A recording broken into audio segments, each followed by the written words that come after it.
today is a beautiful Sunday afternoon. I'm so excited because it's one of them topics that I have been waiting for to learn and to take my notes. So if you're here with me, let me know that you're here with me. I'm just going to wait for some time to get some people on before we start because we're going to get as many as possible before we start. Let me know if you're here with me and we'll say hello to you before we start. I can see some people. Please let me know in the comment section if you're here so I can just say hello to you. Thank you so much for joining us today. We want to say hello to everyone as you're joining.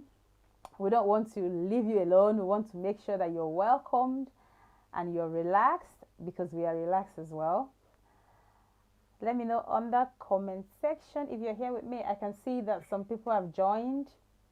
Thank you so much for joining. If you're joining us, thank you so much for joining. I sincerely appreciate you and I hope you're doing okay anyway. So I'm just going to start. So if this is your first time, my name is Precious. On this channel, I help you understand that family and relationship is a work in progress.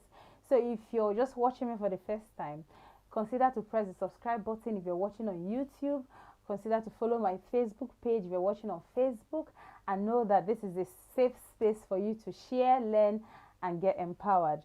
So today, it's a wonderful day as usual, and I've got an amazing and a wonderful person as well with me. But before that, I really want to say hello to people if you're watching. So if you're watching, please let me know in the comment section. Say hi, hello to me on the comment section so I can just say hello to you as well. Please do that so I can welcome you. I can see people joining. Let me know on the comment section where you're watching from and just to say hello to you as well, because I've learned that you need to say hello to people. So let me know in the comment section. I'm waiting, guys. If you're watching, let me know in the comment section for me to say hello to you because it's very, very important. But first of all, thank you so much for joining. While I'm waiting for you, I'm just going to introduce our guest today. So, our guest is called Mr. Fabiyi. He's a mechanical engineer who is very passionate about educating and mentoring young people. Tochi Adiolu from Nigeria. Wow, thank you so much for joining. Tochi Adiolu from Nigeria. Wow, this is beautiful. Thank you so much for joining us from YouTube. Thank you. Hi, Evelyn Chuku. Thank you so much for joining. I sincerely appreciate you from on Facebook. Thank you. So I'm just going to continue. Mr. Fabiyi is very passionate about educating and mentoring young people. Mr. Fabiyi runs a Kumon Educational Network, a franchise from Japan, which uses Kumon method to teach mathematics and reading. He leads a team of seasoned academics in preparing students to excel in external and entrance examinations. His style and experience has helped many get exceptional results and scholarship into the school of their choice, and also have a strong foundation and go on to discover and achieve their full potential. Uncle Yemi, as they call him, clearly understands both sides of the coin. So this is our amazing guest. This is just a summary of who Yemi is. So I'm just going to say hello to Yvette. Thank you so much for joining us. So I'm just going to bring our guest on. Let me get Mr. Fabiyi on. Hello. Hi, sir. Hello. Good afternoon. Thank you very much for inviting me. Thank you very much for this opportunity. This is something I'm really passionate about. So when you asked me to come on, I didn't even think about it twice, and I took the opportunity with good faith. So thank you very much for inviting me. Thank you so much. Thank you. I sincerely appreciate you. So if you're here with us, please, I want you to share the video. I want you to share it on your Facebook, share it on your Instagram, if that's possible on Instagram. Share it on your WhatsApp. Share. Let's get so many people on board. I know that a lot of people will come as well along the line, but share, so we'll get as many people on board. But for those of you watching at the moment, thank you so much for joining. So I'm just going to start because we've got a lot of questions and we've got a lot of things to cover. So we're going to start as soon as possible. So the first question, I'm going to start with a quote. First of all, let me introduce the topic. I haven't even introduced the topic. Today's topic, we're going to be talking about how parents can be better involved in the education of their children. How parents can be better involved in the education of their children. This is a very, very important topic. The reason is because we are so busy. Parents are busy. The world is becoming busier by the day. And it's like, what can parents do to be able to balance being a parent, providing for their family, and doing everything to support their family? So the best person that can actually help us to understand and get tips and benefit from this topic is our guest, because he has first-hand experience on how to enable parents and also children achieve this, because this is his passion. So this is what we're talking about today: how parents can be better involved in the education of their children. So we're going to go on with the question. The first question is going to start with a quote. Discipline is helping a child solve a problem. Punishment is making a child suffer for having a problem.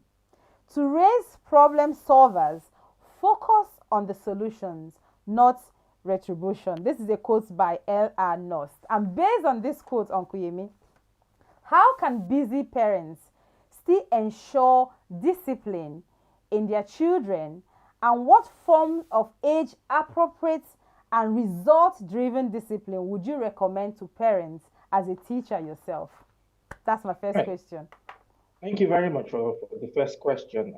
The first thing I would like to kind of point out is that when it comes to education, the responsibility of educating a child falls on the parents, and that's the first thing I just want everyone to please note. Because as a Christian, the first thing I just want to point out is that the Bible says something that's very, very important. It says, "Train up your child in the way he should go, and that when he's old, he will not depart from it." Now, it didn't tell the system. It didn't mention the system. It didn't mention the teachers.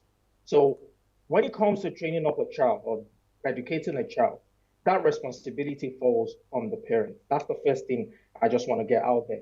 Now, when it comes to when we're talking about discipline, now I want everyone to know that discipline does not mean punishment after misbehavior has happened. Now, discipline has to do with guidance. It means setting clear expectations on how we want our children to behave. So that's the first thing that I want everyone to please know, that it's not just you're punishing the child, but you're punishing the behavior. And you should be aware of you setting an example as to how you want your child to behave, because the discipline of a child is directly linked to their performance in school. So as a parent, one of the things that I want all parents to do is, the first thing is to model how they want their children to behave. All parents have to set a good example. That's the first thing. The second thing, they need to explain to the child what to expect and what is expected of them. Now, from my experience, I noticed that children learn better by what they see and what they hear. So we're a product of what we see on a daily basis, what we hear, and what the children are being told. Now, a parent that tells a child, "Oh, I don't want you effing and blinding. I want you to watch the kind of words that you use." But then the parent turns around whenever the parent is on the phone, and she's just effing and blinding, cursing and swearing and shouting. What do we expect from that child? Definitely, these are the things that the children will pick up. And then if you tell your child, "Oh, we're going to a place, and this is how I want you to behave. I want you to be quiet. I want you to make sure you don't scream, you don't shout, you don't do things." But then once you get there, the first thing the parent starts doing, she starts screaming and shouting. Now, the child gets confused because then they're thinking, okay, mom and dad, they're telling me one thing, but they're doing exactly another thing. So in that way, the child is so confused that they don't even know what to do. And when the child becomes unruly, the parent starts thinking, oh, I told you to behave in a particular way. How come you're not doing that? Well, the child will not do exactly what you've said because you're not setting a good example for that child. Now, the next thing what parents they need to always set limits and consequences. There needs to be limits and consequences. So, and one of the things I'll advise parents to always do, they need to always follow through on the consequences. Now, a parent might tell a child, oh, if you do this, I'm going to take off all your toys. I'm going to give it to somebody that appreciates them. Or, oh, if you do this, I'm taking your Xbox away. Or I'm just going to leave you at the store. Once we start saying things like this and we do not follow through on them, the child will begin to pick up on them and then they realize that these are just empty threats. That mom and dad, they're not going to do what they're telling us they're going to do. So sooner or later, once the children, and the children are very clever, by the way, they tend to pick up on these things. And when they know that mommy and daddy are not going to follow through on what they're saying, it becomes a problem. So if you're going to say something, if you're going to set limits and consequences, you have to make sure you follow through. Mm. So if you're going to tell a child that you're going to ban them from watching TV or you're going to do something, if they do X, Y, Z wrong, please make sure you follow through. Mm. Now, one of the things I normally do for my students, for example, if I tell them they need to hand in a certain homework, or if I tell them to do something, if they don't get it done, there's always the consequences to that. And one of the things I normally do is I sometimes go to their homes and I pick up the Xboxes or their games or their iPads, and I do keep them. And in class also, I've got a box. Now, all my students, they know that whatever goes into that box does not come out until the end of term. So if I'm teaching in class, for example, I expect them to always listen. Before we start the session, I always tell them what's expected of them. Now, if they go outside of what I've told them to do, the first question I normally ask is, do you know what you've done wrong? Because I always want them to understand what they've done wrong. Now, it's not always just me just shouting and screaming at the children, telling them, oh, stop doing this, stop doing that. But at the same time, I want them to understand what they've done wrong. So if a child is misbehaving, or if a child has done something wrong, I will always advise the parents to always ask the child, do you know what you've done wrong? Mm. Because what we want to do is we want to punish the behavior, not the child. So that next time the child will know that, okay, I'm not meant to do this. The last time I did it, this were the consequences of my behavior. So if a child is in class with me and the child is not paying attention, the first thing, or maybe fiddling with something, or just doing things they're not expected to do. Mm-hmm. Once I have what they've done, I ask them, do you know what you've done? And I collect it. But in front of everyone, I make it clear. And I point it out to them and I throw it in the box.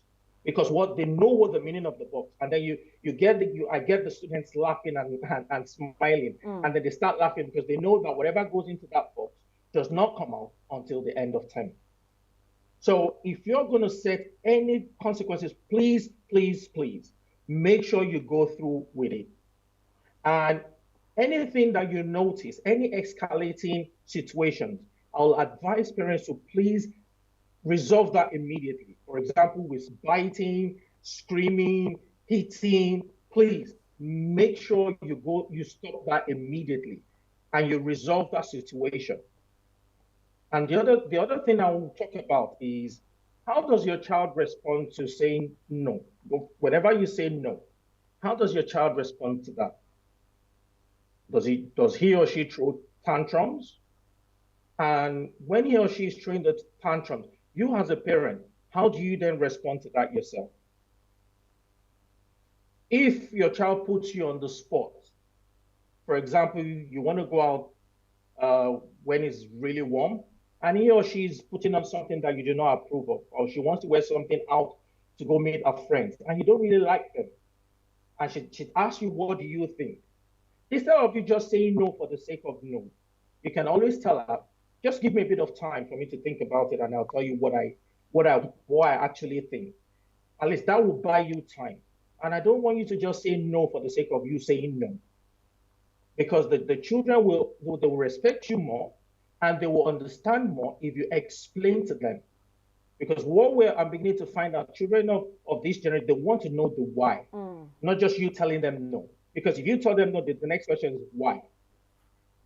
So gone are the days where you just tell a child no and then that's it. You need to always make sure you explain the reasons behind what you're doing. So that way they can always link it and then they'll learn from it. Wow. I was going to ask, based on what you've just said now, how about children that like to push your button? For example, you've just said that always say the why before you say the no, or say no, then say why you said no. And you find that there are some children that will just push your button. They know why you're saying no. Maybe you've said no so many times for the same thing, and they know the reason, and they just keep coming to ask you, can I have this? Can I have this? What if you just say no and decide not to say the why? Is there any problem? Or you just have to be saying the why every time you say the no, you have to say the why? Now, the first thing I said was, if you always set the rules in the house, if you explain what is expected of a child,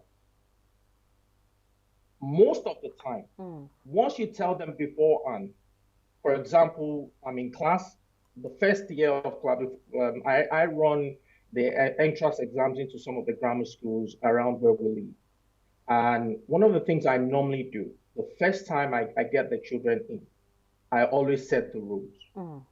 I tell them this is what I expect of them, and this is what they should expect of me. So I tell them I'll respect them as much as I want them to respect me. So when you set the rules in the house, or when you set the rules for your child, and you're consistent with the rules, he or she would know that these are my limits and these are my boundaries. But if you keep having a child that keeps saying no, or that keeps coming back to you again and again and again. Now, this is why I normally tell my parents, you need to be firm. So if your no is no, it has to be no. And one of the things children are very clever at doing, they are clever at playing both parents. Now, they might go to mommy, and if mommy says no, then they'll quickly run to daddy. And they might not tell daddy what mommy has said. And then they try to twist the story, but to get the yes from daddy. So it's always good to have the parents to communicate between each other, to let each other know what the children have asked for and what your response was, so that both of you will be on the same page and the children does not use the situation to turn the house upside down. And if a child keeps coming back, it might just be a case of where you just have to be firm and you say no. It's always good. Sometimes it's always good that a child knows that he or she cannot just get everything that they want. And that's one of the things I always tell the parents that bring children to my center. They need to know, because in the real life, if you're being honest with each other, we don't always get what we want. And that's part of something that we need to kind of instill in our children, that in life, that's just the way life is. You don't always get what you want. Yeah. So the earlier the child understands that, the better.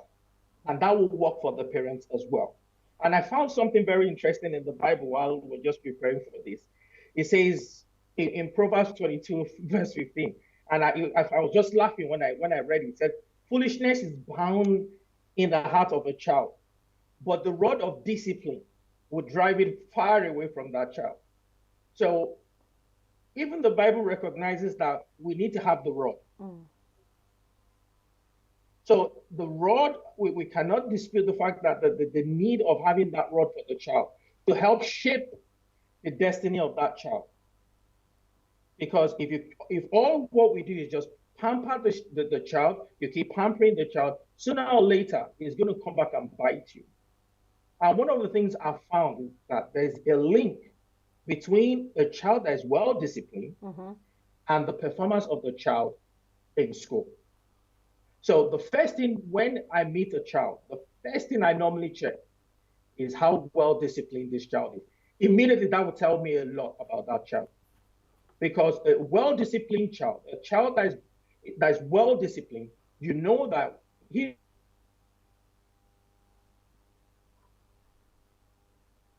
not throw any tantrums, and the child can easily be taught and progress in life. But a child that is always, well, never stable, up and down, always wanting this, always wanting that, always fidgeting, always moving around, you'll find out that their performance kind of tends to dip. So one of the things, and that's why when I saw this with this question, when you asked me this question, I just knew that this question is something that people need to take seriously when it comes to the discipline of a child, because it relates to the performance of the child in the class as well. The well-disciplined child goes a long way in performing well in school as well. Yeah. Okay, can I just say something that Mr. Fabiyi mentioned something in the scripture, which he said the rod, right? We need to clarify what the rod is, because sometimes we tend to misinterpret. Some people may think the rod is that cane. Rod means cane. You know, you have to use a cane on the child. Everybody has different way of disciplining their child, right? Where we are in England, we are not allowed to do that. And let's just make it clear, you're not allowed to discipline your child using a rod to hit your child. There are other forms of discipline. To be honest, from my experience, kids actually are more scared of these other ways of discipline, like the one Mr. Fabiyi just mentioned, taking stuff from them, withdrawing of the things that they really like. They are really, really like scared of that even the rod, because by the time you start using that rod, they get used to that rod. And apart from that, I think rod actually puts a kind of anger. I don't know if you agree with me, Yemi. I don't know if you agree with me. That rod for me puts anger on the child, doesn't really discipline. It might be a form of punishment, but not really discipline. I don't know if you agree with me. Yes, I do. So when we talk about rod, the rod does not translate into the stick itself. Now, what's the function of the rod?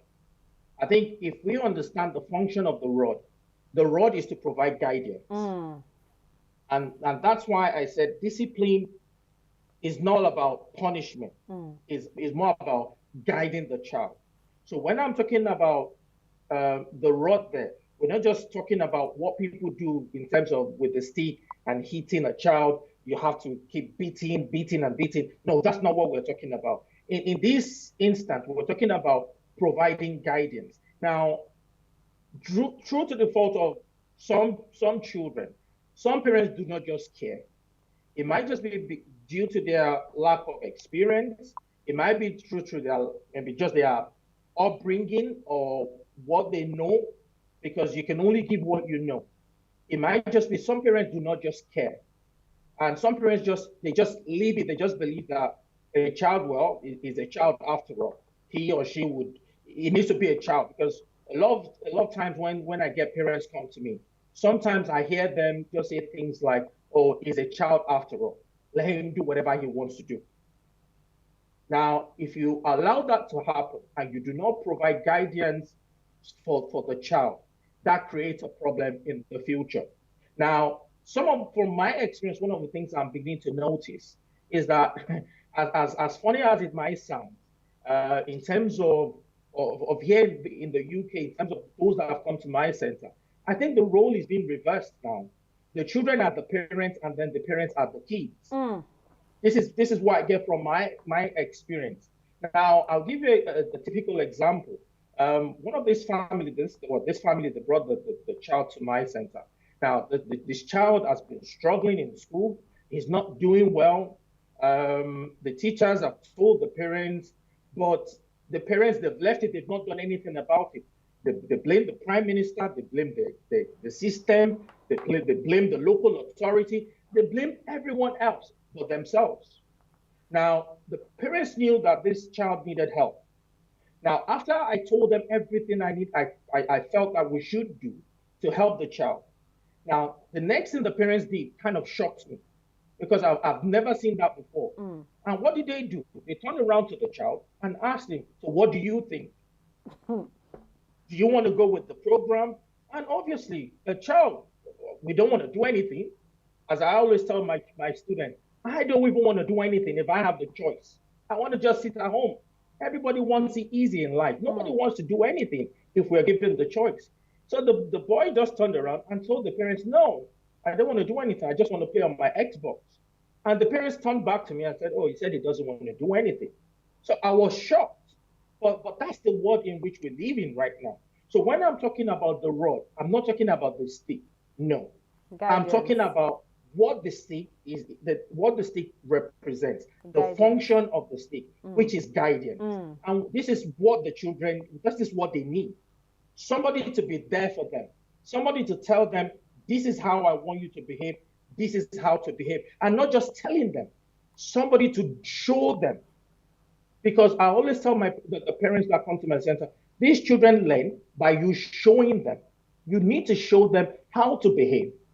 If you want them to be respectful, are you respectful in your own home? If you want them to be gentle, as a parent, are you gentle? So you cannot be lousy and then you expect to have a child that is opposite. Well, that might happen in some cases, but most of the time, a child is just a carbon copy of the parents. So whatever you give or whatever you produce is what we see out there. And these children are just a true representation of we, the parents, even though the parents like to live in denial. Some parents like to live in denial. And they tell you, well, I trained you right. I told you to do this. I told you this is how to behave. But you're only just telling the child. Everybody tells them. The teachers tell them. Their friends tell them. Everybody keeps telling them, but nobody is showing them. Nobody's showing them. So somebody has to lead the way. We need to show them how to behave. So if you want your child to come out this way, you need to show him whatever you want.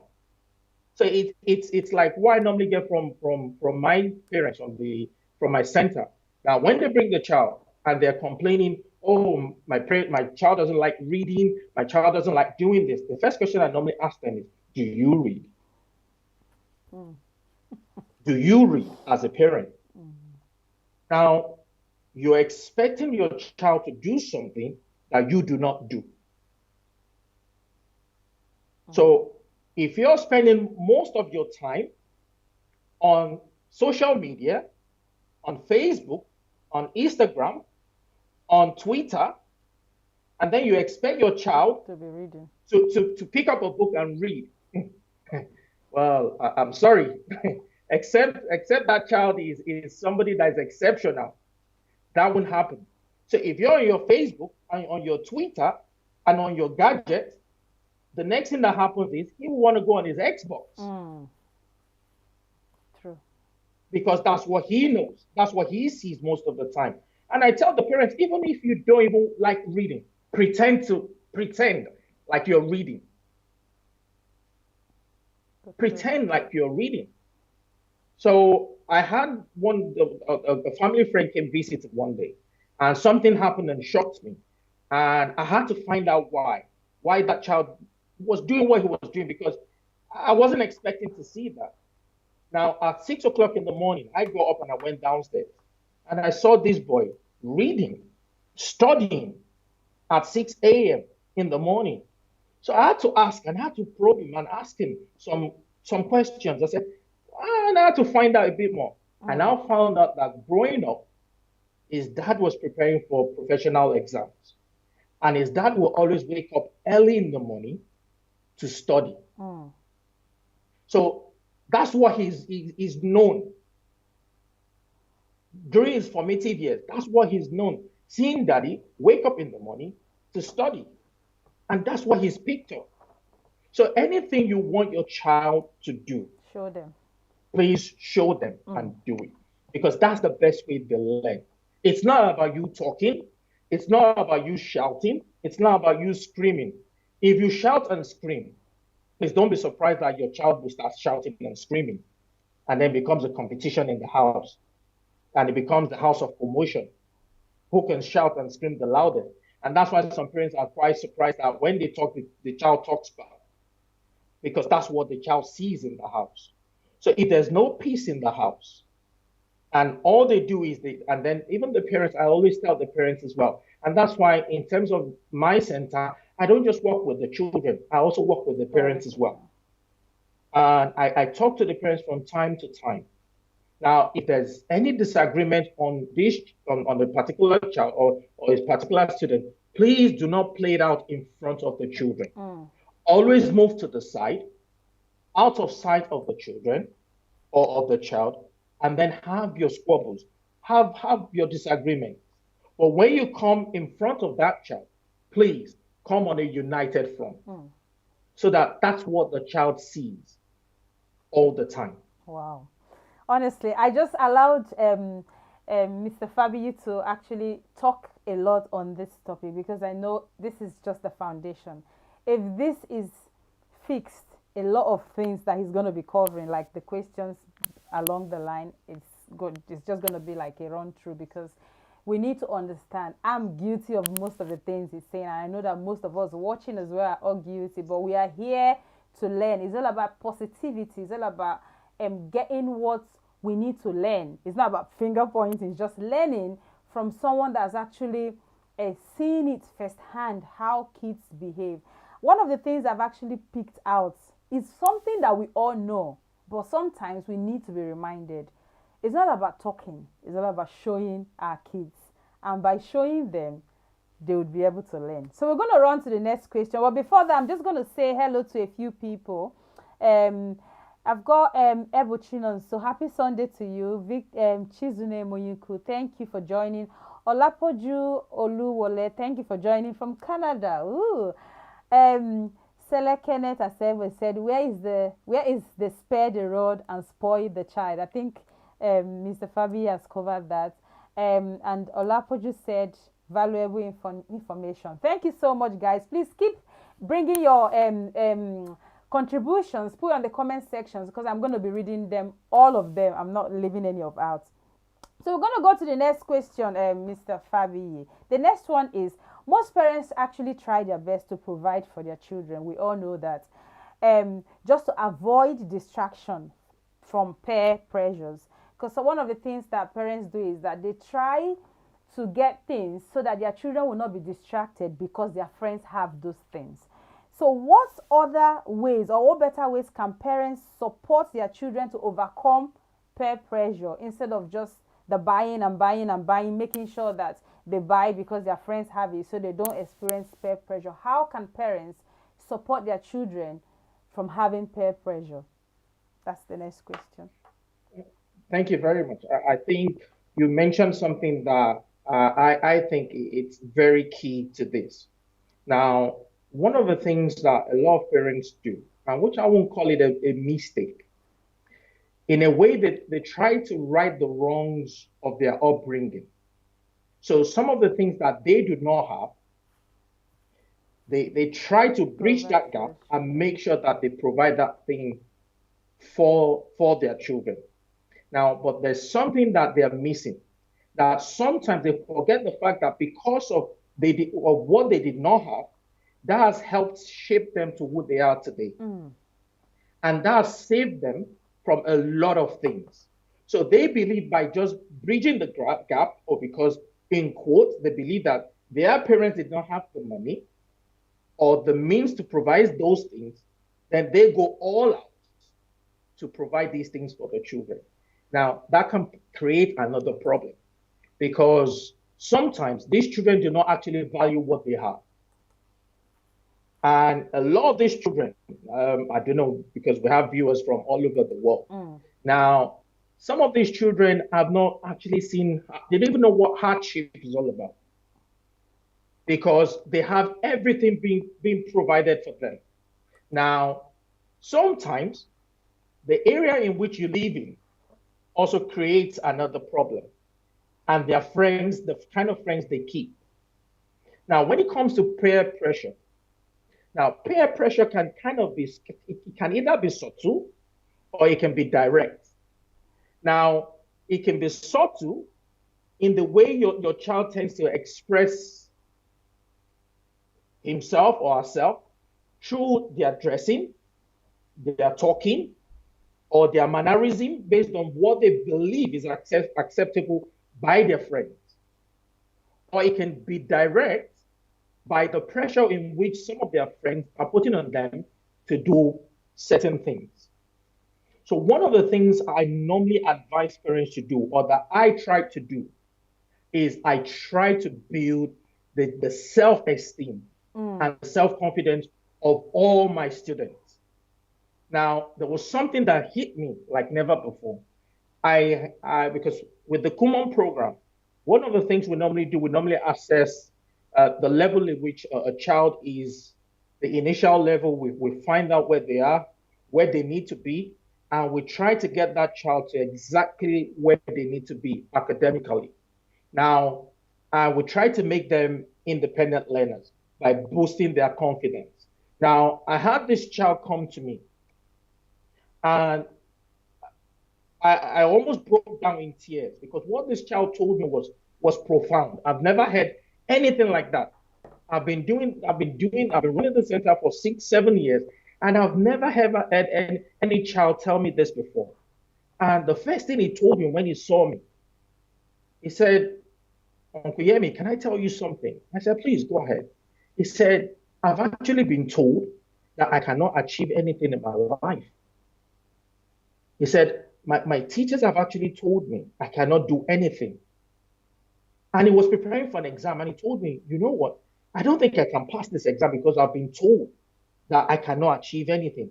I'm like, I almost broke down in tears because I was shocked. I was like, who told you that? Why do you believe that? So I had to kind of dig deep a bit more to find out. And gradually, every time I see him, I always tell him, do you know what? I actually believe in you. And I know you're going to be great. By just telling him, building his self-confidence. And that's why I always tell the parents, please tell your child, tell them when they do good things. Praise them all the time. Make sure you know what they stand for. Have those values as a family. What do you stand for in your family? What does your family stand for? And also for your children, because everybody is different. Every child is unique in their own way, and every child has got great potential. I always tell all the parents that I meet, every child has got potential. Now, it's up to us, myself, and the parents included, if we fail this child. And I will always tell them, if this child does not achieve his or her potential, then that means we'll fail. I've failed as a teacher because I see myself as not just a teacher, but also a mentor to these children. So I always tell them, I believe in you, and I know you're going to do great things. I praise them when they do good things. Okay, and it's not just a case of, oh, when they only do bad things. Now, because some of my students will only tell me, oh, my mom or my dad will only tell me when I do bad things. They never tell me when I do good things, when I do things right.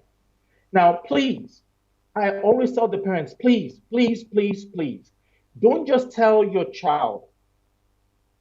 Don't just tell your child off when they do the bad things. Also praise them when they do good things. Because what that does is that boosts their self-confidence, and it shows them who they are. So that when the pressure comes from their friends, then they can withstand, and then they can resist these pressures from the friends. And please also make sure you have that line of communication with your children. It's very, very, very important. I know a lot of parents are so busy. I know that. They go out in the morning and then they come back in the evening. I'm going to talk about that later on because I believe tiredness is something of the mind. But I'm going to talk about that later on because I believe tiredness is something of the mind. If you've gone from morning till night, if you come back on your way as you're driving home, if you tell your mind you're tired, then the brain shuts down. That's it for the day. But I'm sure you've noticed that when you're coming back from work, if you still have something to do, all of a sudden you have the strength to do it. But I'll touch on that later on. But please make sure you have that line of communication. Spend that time with your child. Find out who the friends are. Show me your friends, I will tell you who they are. Invite them to the house. Big one. Invite them to the house.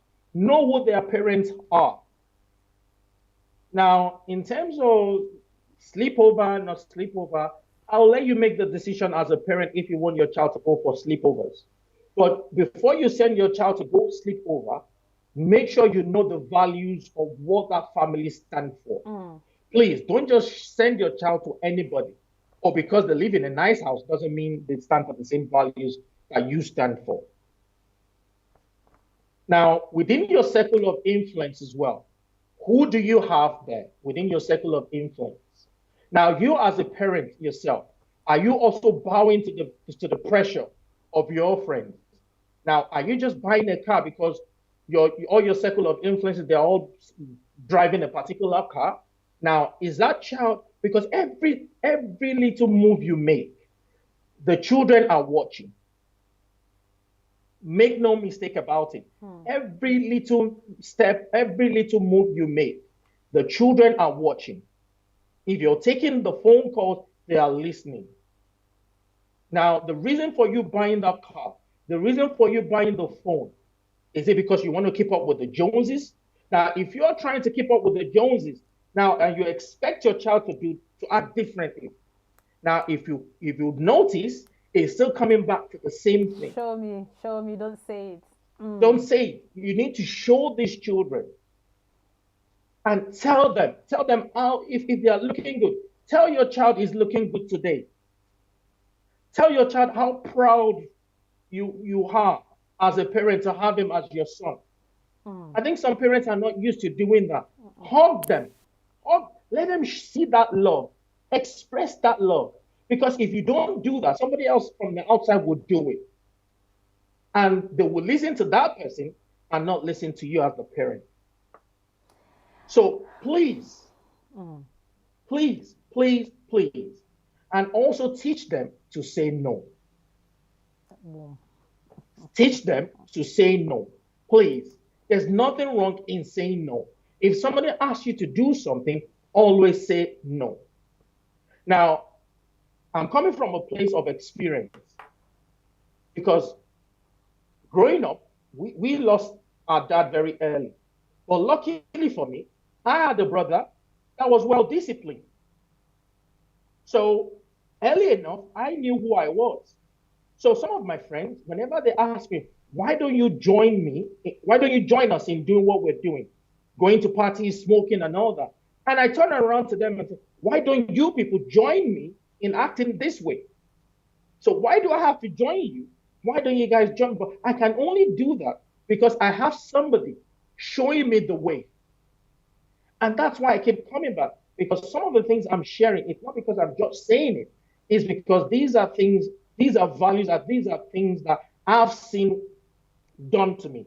And I've seen these are things that work. So I had somebody showing me the way.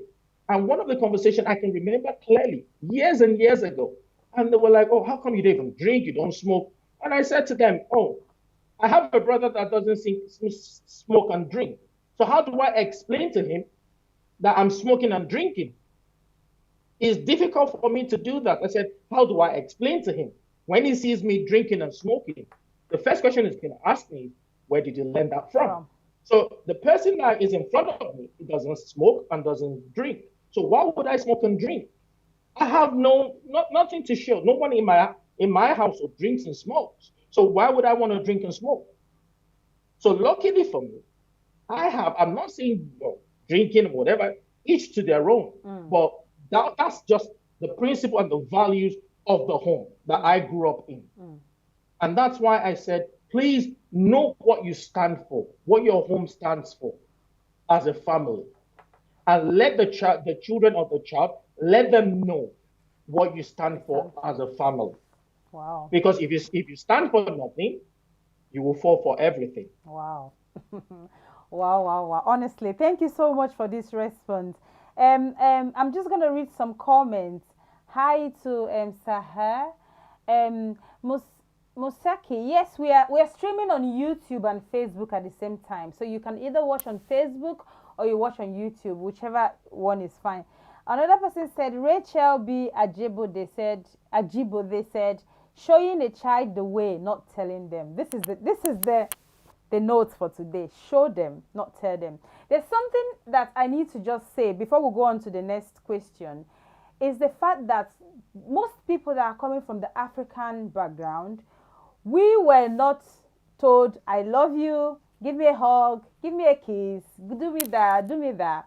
We were shown love in a different way, right? But the times have actually changed.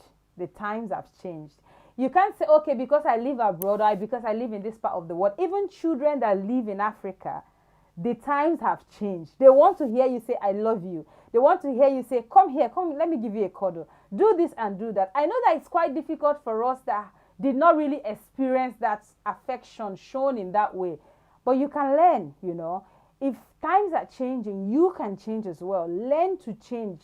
Acquire these things. There's nothing wrong to consciously say to your little girl, come here, let me give you a cuddle, give me a kiss while you're dropping them off at school, or just that affection. Because like Uncle Yemi said, if they don't stand for anything, they're going to fall for everything. Like everything is going to come and to be attracted to them. So I just, honestly, you've said so much that makes so much sense. Guys, if you're watching, continue to share, continue to like, drop your comments, your views on the comment section, and I'm going to read them while we go on to the next question. But before I go to the next question, I've got a quote. The quote says, remember, everyone in the classroom has a story that leads to misbehavior or defiance. 9 times out of 10, the story behind the misbehavior won't make you angry. It will break your heart. This is a quote by Annette. And the question that follows this quote is, how can parents have a balanced viewpoint on issues raised by their child's teacher? I know you understand this question, but this is when the teacher comes to tell you this is what your son or your child has done at school, and how can you balance believing the teacher and protecting your child? That's what the question is. Fire on, Uncle Yemi. Thank you very much. I think this question is kind of is one that kind of strikes a chord or a nerve. And the reason why I'm saying that is sometimes a lot of parents, they see that as an attack on them, as a way that maybe they fail in actually bringing up the child in a particular way. So maybe, for example, if the child tells a parent that, or maybe the child is misbehaving or the child has done something, sometimes a lot of parents tend to find that difficult to maybe sometimes to believe, and other times because they expect more from their child, and they tend to act in a particular way that's not the best. Now, the first thing I will always say, and which I always say to my parents, is you have to build a relationship with the teacher. Now, I'm sure during this lockdown, before now, I hear a lot of comments, parents saying that they wonder what the teachers do. Well, I dropped my child and he doesn't know anything, he doesn't behave well, and they just drop everything at the doorstep of the teacher. Now, I'm sure that this lockdown and this pandemic has actually helped the parents to understand what teachers go through. Now, all my parents have been complaining. And bear in mind, most of them only have 1 or 2 children to take care of and to teach during this pandemic. Now, think about it, that the teachers sometimes will have 20 children to teach in a class. And these people are just like yourself. They are not superhuman. All they do is they just have the passion to help, the passion to teach, and the passion to make sure that these children excel in life. Now, the mistake a lot of parents do is that because everything in life right now it's fast paced, microwave. We all want it now. Now, people don't spend time to actually build relationships. Now, please follow me on this, because what I'm about to share is actually very, very important, and it's going to help a lot of people. Now, a lot of parents tend to drop their children in school. Now, you drop your child to a, whether you like it or not, to a total stranger. Because the person is a teacher, does not make it, it's just a title. But this person you're dropping your child with is actually a stranger. You know nothing about this teacher. You know nothing about he or her beliefs. You don't know where she lives. You don't know what she stands for. Or you just drop your child in the hope that the system will take care of your child. But I always tell the parents, but that's actually the wrong attitude towards these things. You need to spend time to build a relationship with that teacher. Oh, Mr. James, how are you this morning? How are you? How's your family? It's Christmas. Oh, have you got any plans for Christmas? What are you doing? You're going on holiday, summer holiday. Have you got any plans? Where you going? Are you doing anything nice? Speak to them. Get to know the teacher. And the benefits are so huge. You know why? Because number one, also the teacher will be comfortable with you.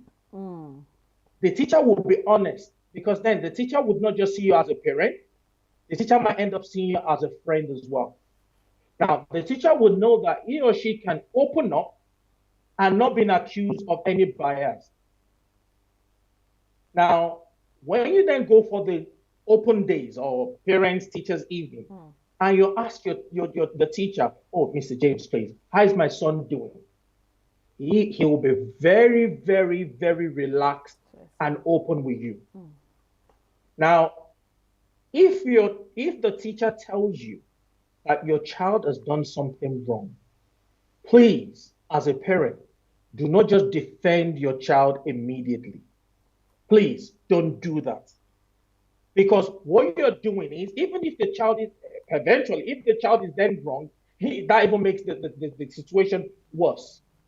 Because what you're telling the child is that, oh, please carry on. There are no consequences to anything you're doing. I support you. Whatever you do, it's fine. Nobody, you're not touchable. Nobody, you're untouchable. Just keep on doing it. That's the message in which you're sending out to the child. So if the teacher tells you that your child is, even if you think it maybe, take it on board. Ask questions. Ask the teacher what he or she thinks. Now, how then put it back to the teacher. Please, what do you think we can do to resolve these issues? Work with the school. Work with the teacher, not against the teacher. And then telling, oh, I think he's picking up my son. Oh, I think there are so many boys in the class. Why is he always picking on my child? Well, maybe there might be a reason why the teacher keeps picking on your child. Maybe because there's something there. The foundation needs to be fixed. So rather than you just defending your child, like the defender of the universe, it might be a case of you working with the child. Oh, what do you think happened?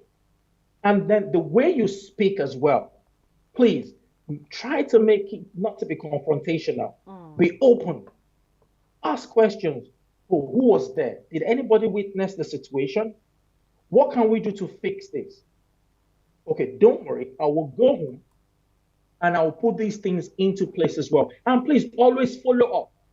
Tell the teachers or the teacher what you've done, actually, the steps that you've taken to resolve whatever issues at home, even when it comes to the performance of your child as well. If the teacher tells you, oh, your child needs to work on certain things, don't just turn around, oh, my child is very clever. Oh, I know he can answer all questions. Oh, I don't do. Just calm down, listen to the teacher. Now, I had one issue with one of my students as well. But this is not doesn't have to do with the behavioral issue. Even though I myself, I did not agree with the assessment of the teacher because he was in year one, he was only four, and I normally call him a professor, the student. I normally call him I call him a professor because at the age of two, he was already adding three-digit numbers. At the age of two, he was that good. But now the teacher was now assessing him based on somebody in year three. And this is somebody in year one. So the teacher was assessing him way above everyone else in this class. But when the mom came to me we had the meeting. I told the mom, I said, hang on, let's look at the positive side of it as well. We should be happy. Your child is way ahead of everyone else. Why do we have to be sad? Why do we have to then go back to the teacher and then start asking questions? Oh, why you assessing my child differently? Why let's use it to our advantage. Whatever it has us to do, let us do it. Because it's only going to add to your child anyway. Yeah. So I always tell them, let's take the positive out of everything. If the teacher tells us that, oh, we need to work on a particular, even if you disagree, work on it. What's he going to do? Even if you think your child knows it, what's he going to do? You just affirm what it will only affirm what your child already knows, and your child will only get better. So please be open. Don't think that the teacher is there to catch your child out or picking on you. The teacher is just picking on your child. Be open to what the teacher has to say. Do it, work on it, and then go back to the teacher. Put it back to the teacher. Or this is what we've done at home. These are the steps that we've taken. What steps are we taking in school just to ensure that this doesn't happen again? Then they will know that it's a two-way thing and you're willing to work. Not just all the time you're just attacking the school. Oh, that school is not good. Oh, they're always picking on me. Oh, I'm at work and then they're calling me. I can't even rest. All the time they call me. I'm going to take him out from. So you take your child out from that school. You go on to the next school, the same thing happens. Now, you now have a child that is not settled. Now, it's not because of the problem. Now, the foundation issue, now you've not tackled the foundational problem. All you're just doing is you're just moving your child around. Moving your child around. Now, in engineering, there's what we call the root cause of any issue. You're not dealing with the root cause. You're just trying to do fire. You're just trying to quench the fire. Rather than you sitting down and going into the foundation of what might be the genesis of this problem and tackling that and sorting that out, so that if the child is wrong, you can then nip it in the bud straight away. Wow, honestly, honestly, parents, we have to. Honestly, I don't know what to say. We have to do a lot of work. Honestly, we have to do a lot of work. I think that everything that Mr. Fabiyi is saying today is something that most of us do know, but we have just left it. When it comes to balancing and protecting our child and trying to listen to the teacher, one thing I've definitely gotten is, first of all, if you have that good relationship with your child's teacher, the trust is already there. And you know that you and the child's teacher is actually trying to get the best for the child. So that trust is there. We need to work hard, parents. All of us, including me. We need to go to the next question. If you have any question, please put it on the comment section. If you agree to what Mr. Fabiyi is saying, put it on the comment section. If you don't agree, put it on the comment section. If you have a different view, put it in the comment section. We all want to see what you're thinking and read it out to everyone as well. We're going to go to the next question because I'm actually, my head is blowing because I've taken a lot of information already. The next question, I'm going to start with a quote, and it says, if a child is poor in maths but good in tennis, most people would hire a math tutor. I would rather hire a tennis coach. That's the quote. And based on that quote, Mr.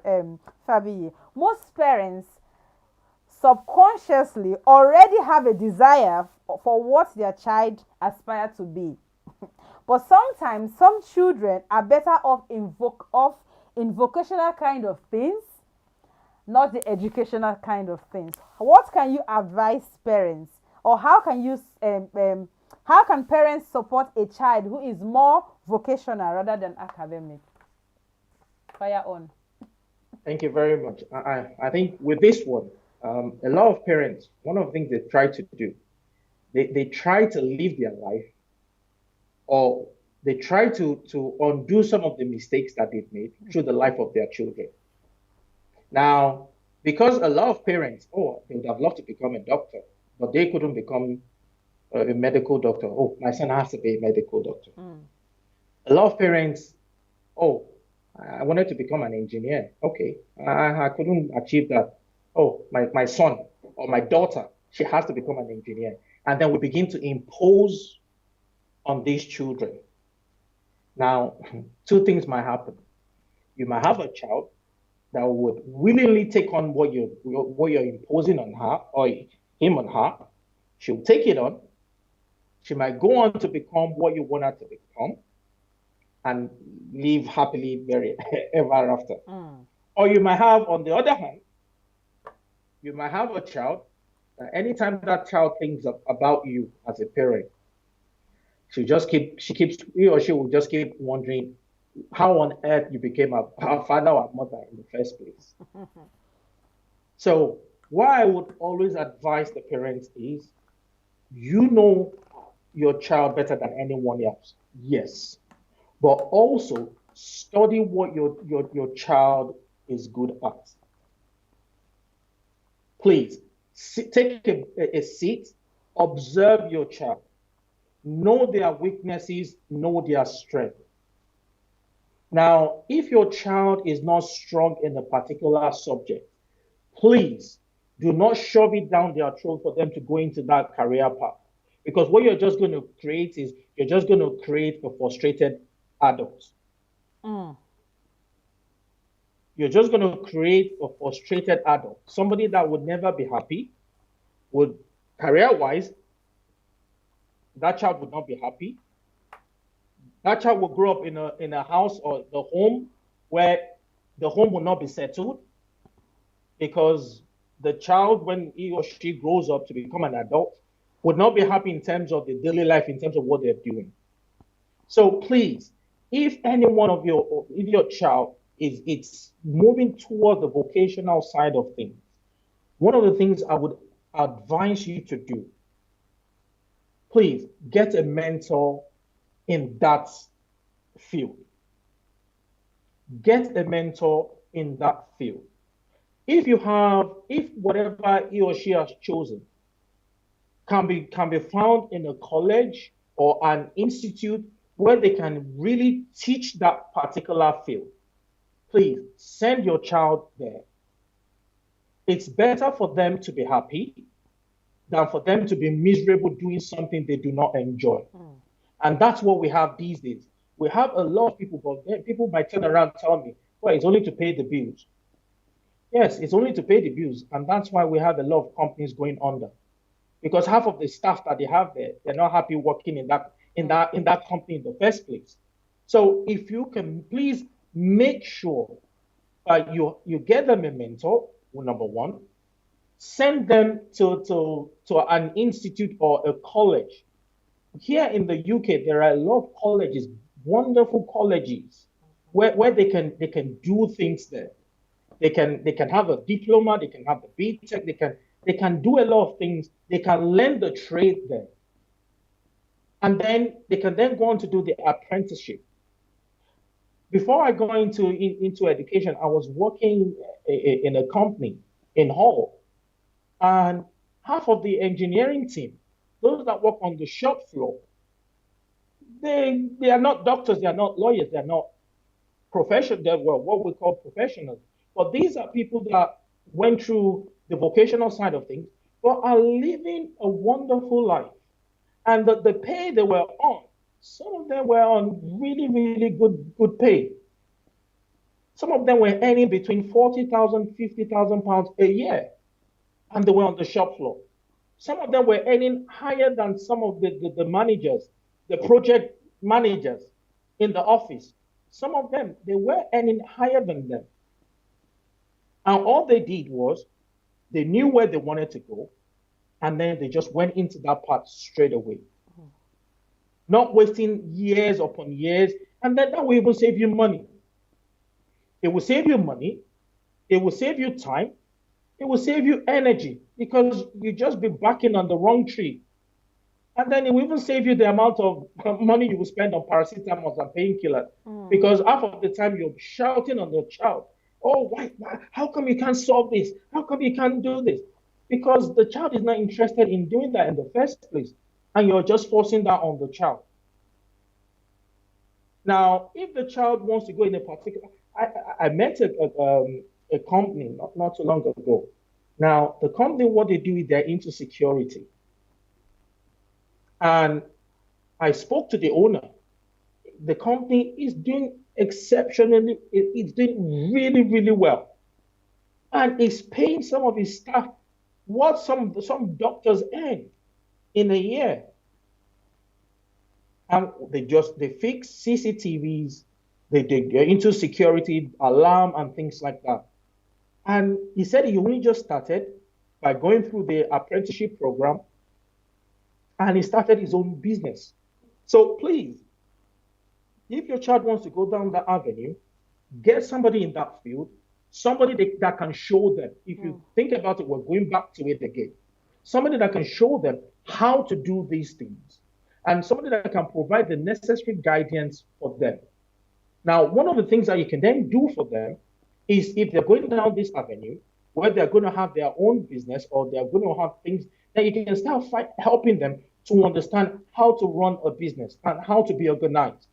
Because from experience, some of the people that have been vocational, some of the issues they have has to do with organization. They're not well organized. So some of the skills that your child might need in whatever field they've chosen, make sure all the necessary skills. Speak to people already in the field. What are the skills that you need to be successful there? Get them to know these skills. Get them to start. Are you going to, would they be speaking to customers? Would it be customer services? Get them on those courses, customer services, on how to retain customers, on how to be organized, on how to manage their finances. All the necessary skills for them to be successful. And then get them for people that will help them scale up, how to scale up these businesses to become multinationals. If you can do that for your child, that would, in fact, your child might become, he will be successful, rather than having a lab coat and just being miserable doing a profession or choosing a career that they're not happy about. So please, everybody cannot become medical doctors. Absolutely. Everybody cannot become engineers. Everybody cannot become lawyers. Now, whatever path people have chosen, please, let's make sure they understand the skills that's involved. And I'm not talking about some of my students that keep telling me, even though I don't know what that is up to now, that they want to become YouTubers or gamers. I don't know what that is. But one of the things I normally tell my students is, even if you want to become a YouTuber, you need to have a content. And for you to have a content, you need to have something up there. You need to be able to sit down and plan. So I normally tell them, okay, if that's what you want to do, but you need to know what these skills are in the first place. I said, okay, you want to become a gamer, you want to produce games, you need to be very good with your maths. So you need to know how to do all the calculation and all the programming and everything behind the scenes. Because all they just see is the guys on when everything is done. They only see the guys coming on, performing, shouting and screaming. They see people playing the games. But then they forget that there's something what we call behind the scenes. Now, what people do not see, they only see the end product, but they don't know what goes through the process. Now, we all love diamonds, like they say. Diamonds are girls' best friend. We all love diamonds, we all love gold. But the process, before it becomes the shiny stuff that people love, it goes through a lot in terms of the process. So please, let's help them with the process. Let them understand, okay, if this is what you want to go into, this is what is required. Are you prepared to put the work in? Now, everybody wants to become Usain Bolt, but nobody wants to do what Usain Bolt does. The training, the rigorous training that he goes through, nobody wants to go through. But then everybody loves the sign of Usain Bolt. When you see them, you see kids doing that. They want to become the next Bolt. Or they want to become the next this, the next that. But then nobody wants to put the work in. So let them know. Tell them, okay, sit down, have a meeting with your child. Explain things to them. What do you want? Have that discussion based on your performance, based on what we've seen. This is what you can do. What do you have in mind? And then start forming the career path for your child. Speak to people. Speak to career advisors. What do you need? Now, not too long ago, I have a student, and I told him, I said, okay, what do you want to become? He told me computer science. I said, okay, if you want to become computer science, do you know the grades that you need? I told him, okay, go find out the grades so that you know exactly what you're working towards. And Do you know the university you want to go to? He said, no. I said, okay, go do the research. Have the 5 universities. So now he knows the grades. He knows the universities he's chosen. So he knows exactly what he's working towards. So I said to him, the only person that can make this happen is yourself. Yeah. It's you. So you're the only one that's going to stop yourself from going to this university. And he said, how? I said, if you don't achieve the grades, it's that simple. So if you want to do this, lay down the cards on the table. Please do not force them. Don't just shove it onto them. Lay the cards on the table. You want to become hairdressers. Okay. Are you willing to look at all the competition? You've got competition there. What will make you unique as the hairdresser? What would you make you stand out? Think about that. Your customer service. Do you have customer service skills? Do you need to acquire the skills? Are you organized? Now, are you a child that, you have to wake up, mommy and daddy has to tell you what you have to do every morning, and then in your bag, all your books are missing? You can point that to them. Then if you have customers, how are you going to treat them?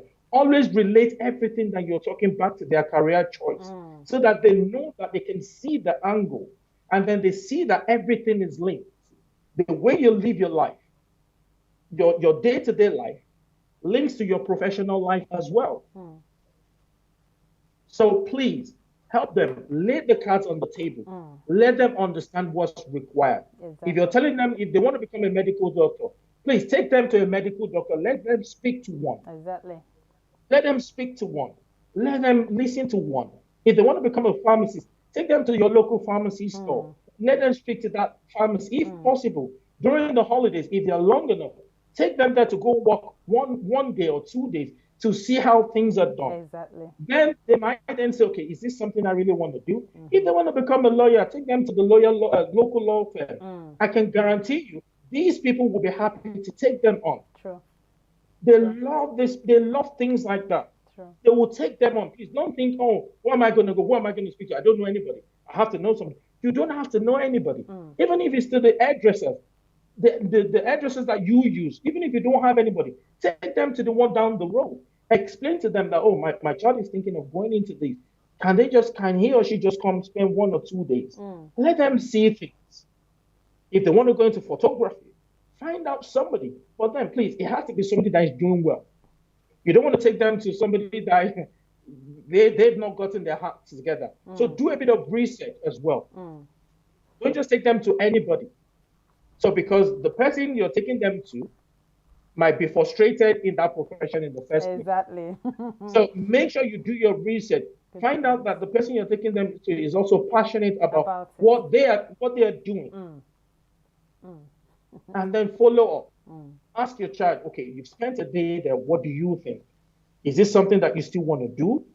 Or do you want to go somewhere else? And this day and age, it's limitless. We've got options, please. Yeah. We've got options. Everything is open up now. Gone are the days where it has to be 3 professions. Is it that you're a medical doctor, an engineer, or a lawyer? If you're nothing, then it's over. Those days are gone. Those days are gone. Even if you want to become a counselor, you want to counsel people, you enjoy, you're a good listener, you like to listen to people and help people, please send them to somebody that is into counseling. How can they become a counselor? What is required? What qualifications do they need? Do they need MVQs? Or depending on where you live in the part of the world you're from, find out what they need to get to the top of that industry. Exactly. I was just going to say something. Honestly, this particular question, Yemi has covered everything that needs to be covered in terms of this. Your child, does he have to go into this area or has to go into this area? But there's something that came into my mind that I just have to say. If your child says, I want to be a doctor, because most children will want to say, I want to be a doctor, I want to be a lawyer, I want to be this, I want to be that. I think from what Uncle Yemi has just said, whatever your child decides to do, that's what they've just said they want to do. But that doesn't necessarily mean that that's what they're going to be doing, because by the time you take them to that place, for example, they want to be a doctor, you take them to the hospital, or you introduce them to someone who is a doctor himself or herself, and they talk to them. Before they go through this process, they might even end up saying, Mommy, I don't want to be a doctor anymore, or Daddy, I don't want to be a doctor anymore. So even if they've decided what they want to do, let's still take them, give them the opportunity to be like shadow, for them to be shadowed, or for them to go to. I think I know of someone that he's a doctor himself, and he said he doesn't want any of his children to be a doctor, and he literally took his kids to where he works, and they walked around, saw everything, and they decided for themselves that they would not be doctors. And all three of them, none of them even went into science. They all went into different profession in arts. So as much as they have decided what they want to do, let them see if they actually want to do it. Still boils down to showing them, isn't it? Thank you so much, Uncle Yemi. Can I just give us a quick update on what is going to be coming up? Our next program is on the 31st of this month, 31st of October. We've got a social worker. She's coming on to answer every question regarding kids, family, school, any problem at all that has to do with your child at school, at home, abuse, anything that social workers actually deal with. She's coming to answer those questions. So if you have any question in relation to this thing I've just mentioned, you can message me privately. You can let me know, and I will add it up to the list of questions I've got to ask our guest.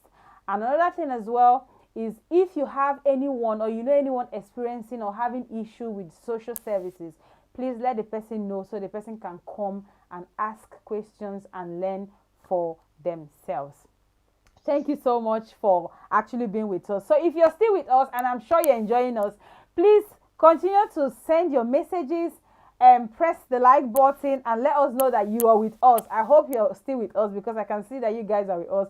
I know you're taking in everything Uncle Yemi is saying, but let us know that you're with us, because we need to know.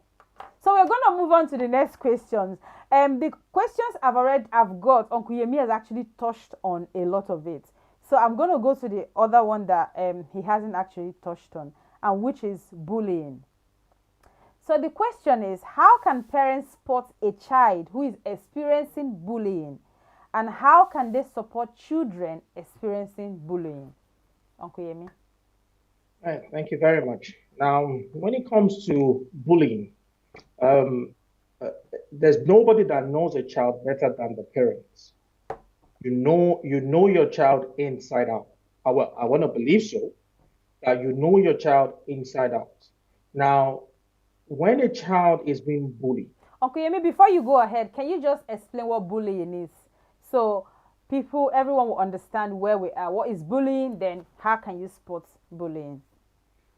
okay, so when it comes to bullying in a nutshell, well, I'll just maybe give an example so that people would tend to relate with that. So that would be a better way than just to give a general explanation. Yeah. Now, bullying in a nutshell is where a child is being picked on by somebody else because for whatever reason they might think that he is somebody that they might get to do something, or because of his size, the way they look, the way they feel, or whatever, for whatever reason, everyone just tends to pick on that child.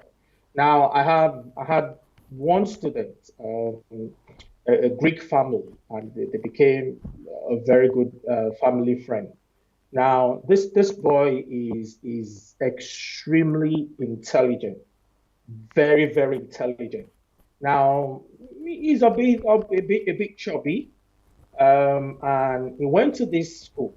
And the first thing that happened was we realized that he told me that a lot of the students or a lot of the children in the school, nobody will play with him, nobody will talk to him. And the only time they talk or the only time they play with him is whenever they are in a class during a test, because they know that he's got the answers to the test, and he will always provide them with the answers. They will pick on him, they will say things to him, they might throw things at him, they will call him names because of the way he looks and everything. It got so bad that the boy refused to go to school. Now, Ways to spot bullying. There are different ways of which you can spot bullying. The first one is you would notice that your child will begin to withdraw. Now, the second way for you to also spot it is that you notice that when it comes to Sunday nights, your child becomes anxious and becomes stressed because he or she is going back to school the next day. Now, when you start spotting things that are not usual, things that are unusual, all of a sudden your child has this headache or stomach ache all of a sudden, preventing your child from going to school. He doesn't want to go to school. If he's in school, your child wants to leave early, or your child comes back home late from school. Or when your child comes back from school, you've got shirts that the shirt is torn, and it's you can just tell your child would not be happy, stressed. Anytime you mention school, whenever they go on their computer or their iPad, they're just angry. Then you know that there's something going on. There's something wrong. Please, if you spot that, please, please, please, please, and please act immediately.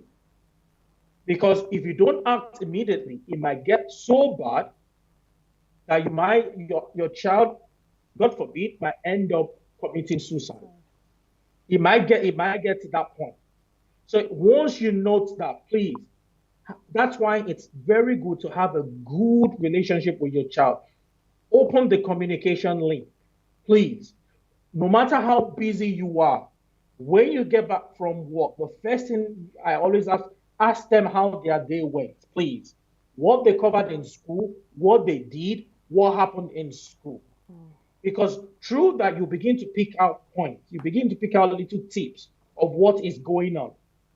Now, when they come back with little bruises and all that, please don't just sweep it under the carpet that boys will be boys or girls will be girls. Please ask questions because there might be things going on in school before it's too late. It's better for you to act now than to be sorry. Because then by the time it gets too late, then you start thinking, I wish I'd done this, I wish I'd done that, I wish I'd done this. So if you spot that, please go to the school immediately. If that means you taking your child away from that school, please do that.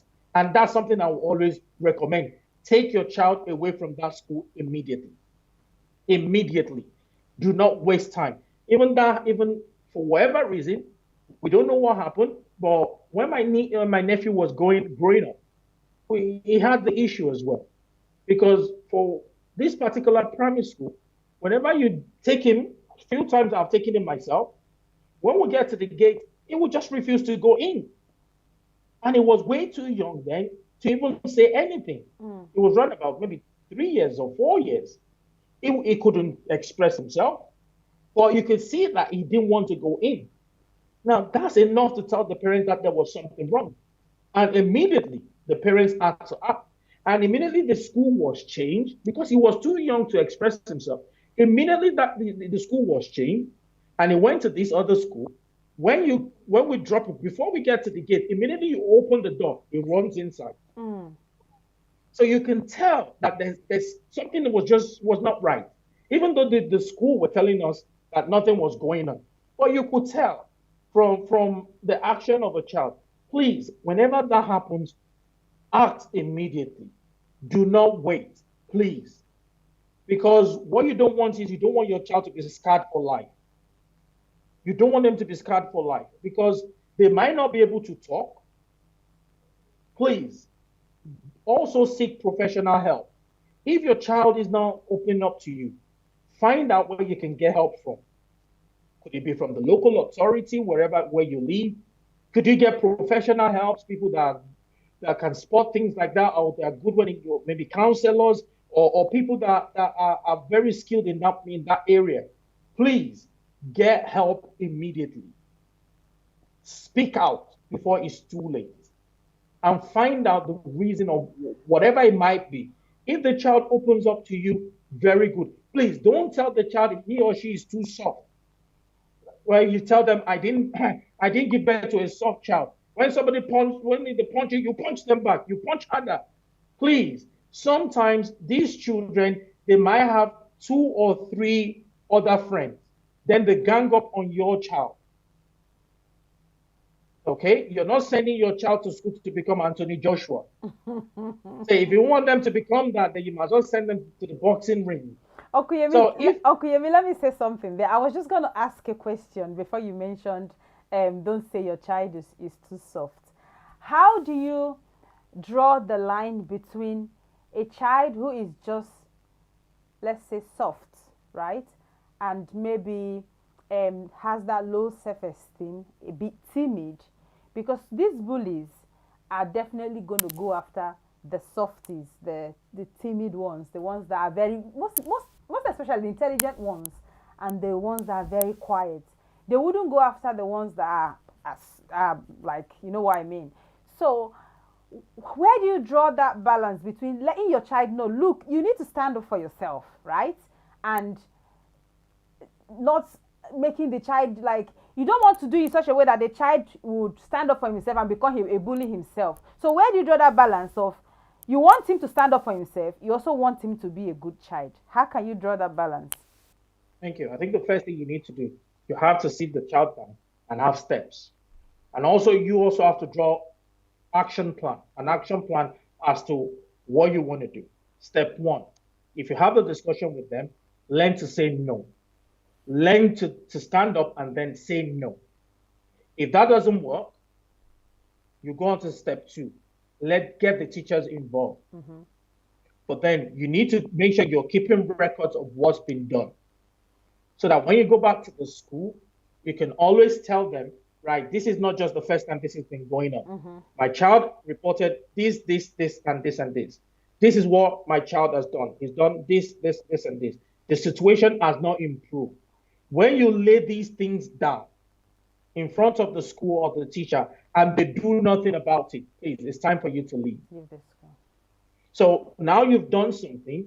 If the bullies, if you've done step one, I will expect them to back off. Because if somebody keeps saying, no, please move away, I don't want to get involved, and they stand up, bullies are always scared themselves. If once you start confronting a bully, they back off. Once you speak up, please back off now. I don't have time. I don't want to do this. My parents have told me I've not been sent to school to do this, and this. I'm not interested. I'm not involved. Please back off. They tend to. But once friends get involved, and then it becomes things of a ridicule. And then it becomes, well, when your child is going to lunch, they trip your child off. Or when your child is eating, they push things, they start throwing things.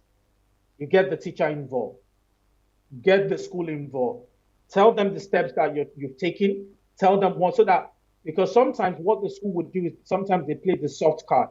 So before they play the soft card, you tell them, okay, I've done that already. This is what was spoken about. This is what my child has done already. So now what are you going to do? And keep a record. Wherever you speak to, keep a record. Write it down. Write the statement down. So that if anything happens, you have your evidence. Because anything that is not written down, there's no way you're going to prove it or you can back it up. So do you suggest, because I've had experiences where parents actually enroll their children in this karate something, just to help them with their self-confidence and also for self-defense. Would you say that if steps have been taken and your child actually has the ability to retaliate, would you say that the child should stand up for himself, or you just leave the school completely? Now, this is a tough one, because for me, 2 wrongs don't make a right. So because somebody punched you, you have to punch them back. Everyone we cannot live our life that way, because then what are we teaching or what are we preaching? So what I normally tell my students is I always tell them to walk away. Walk away. Be the bigger person. Because even though they might tell me, oh, Uncle Yemi, but why would I have to walk away? Why did he have to punch me? I'm like, just walk away. Perfect. Because one of the things I normally tell them is, because you just never know. What happens now? He punches you, you punch him back, and then he slums. and then collapses and dies. What happened? Now, two things. We've lost two children with great potential. One is dead, and the other one is about to have his life turned upside down by the system. Now, the system will not let the child go. The system will not let the child go because he was picked on first. Yes. Because people might be telling me, oh, it's self-defense. But I can guarantee you, you might not be lucky enough for the child to get self-defense. Because the other family will be asking, they will want the court to get justice. We don't have our child. Why should you have your child? Yeah. Now, wherever, even if that child gets away with it, it's now on the record. A murderer. Wherever that child goes, he will be labeled that. And that's why I always tell them, please do not retaliate, because you just never know. Because somebody looks strong does not necessarily mean that he's strong. The reason why somebody is a bully is because they themselves don't have self-confidence. So they try to bring other people down. Absolutely. to make themselves feel good. True. So please, I always tell my students, do not fall into that trap. I had one on Friday. I had to go see him on Friday. And I told him, you can't be doing that. You can't be getting into fights. You cannot. Walk away. If they are picking on you, walk away. Tell them you're not interested. Please walk away. Because if you push him and all of a sudden he falls and bangs his head on something, and then what happens? We lose the child, but then we also lose you as well. Because then he or she will be traumatized for life. Because we know that, yeah, the child is good. He didn't mean to do it. But hey, that's what's happened. And that's why I always tell them, yes, the karate and the boxing and everything is always good to build up their self-confidence. And that's why I always tell them, walk with your shoulders high. Let them know who you are. Don't be too loud, but make sure that nobody picks on you. And as a parent, please, if that happens, please do something about it. Please do not keep quiet. Do not tell the child he's too soft, that you did not give birth to a soft child, that you gave birth to a strong son or a strong daughter. Please, it might be too late before you then realize that the advice you're giving is not the best. If that's happening, make sure, do something about it. Keep a record of what you've done as well. Send it as an email. Because with technology, your email will always be there. The record will forever be there. Don't write it with your hand because you might lose it. Send an email to the school. Put the date and the time. Tell them what the incident was, what your child did, what you've done, the steps that you've taken as a parent. So that if anything then happens going forward, now it's being back up to the school for them to then take action. But please, if they're not doing enough, please, you've got loads of schools around. Take your child away, please. I'm just going to read a few comments here. Sela Kenneth said, we as parents need to guide them. Exactly. Henry Amadi said, well done, Mrs. Precious Derrick, for this program. Really educating. Thank you so much, and thank you for joining as well.